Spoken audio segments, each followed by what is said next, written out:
ડેમોગ્રાફીની વાત કરતા એક સવાલના જવાબમાં મોહન ભાગવતે કહ્યું કે ભાઈ જન્મદરનો સવાલ સામાન્ય રીતે કોઈ પ્રચારકને ન પૂછવો જોઈએ, કારણ કે પ્રચારક જે છે એ લગ્ન કરતા નથી.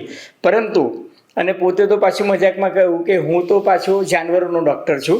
પરંતુ એમણે એવું કહ્યું કે ભારતીય શાસ્ત્રોમાં તમે અભ્યાસ કરો તો એમાં લખ્યું છે કે કોઈ પણ સમાજ જે છે એનો જન્મદર કમસે કમ 3થી વધુ હોવો જોઈએ, અને 3થી વધુ જન્મદર હોય તો એ સમાજ લુપ્ત થતો નથી. 3થી ઓછો જન્મદર હોય તો એ સમાજ વહેલો મોડો કાળક્રમે લુપ્ત થાય છે. આ એક ઐતિહાસિક તથ્ય છે.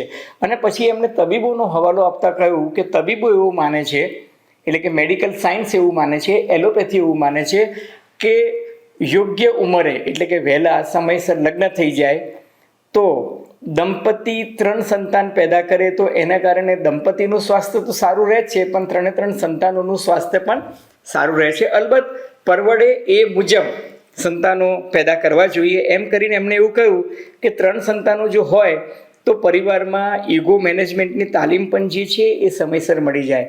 હવે ભારતની પોપ્યુલેશન પોલિસી જે છે, વસ્તી ગણતરીના આધારે પોપ્યુલેશન પોલિસી નક્કી થાય છે.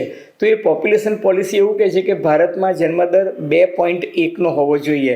તો મોહન ભાગવતે કહ્યું કે 2.1 જન્મદરનો અર્થ એ થાય કે ગણિતની દ્રષ્ટિએ જોવા જાઓ તો 2.1 એટલે 2 ગણવા જોઈએ. પરંતુ જ્યારે માનવ જીવનની વાત આવે ત્યારે 2.1 2થી ઉપર હોય તો પછી 3 ગણવા જોઈએ.